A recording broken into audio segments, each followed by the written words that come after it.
प्रकृति का यह नियम है कि मौसम 4 महीना में बदलता है। जी, रउआ सभे ठीक सुनली हाँ। हम इहे कहली हाँ कि प्रकृति का नियम है कि मौसम 4 महीना में बदलता है।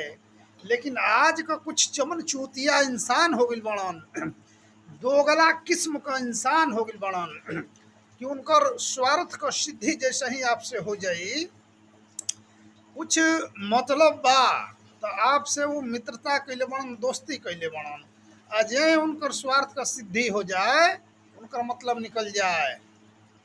तब कहली हम पहले ना कि 4 महीना में मौसम रंग बदले, लेकिन ये आज का चमन चुतिया इंसान पल भर में रंग बदल दे। अब आप फोन करब तो ओकर फोन जो है स्विच ऑफ आवे लगी, वो ना हुई तो आपका नंबर ब्लैक लिस्ट में डाल दी। तो निवेदन बा कि इन चमन चुतियन से बच के 5 गो कुत्ता आप लोग पाली, वो ठीक रही।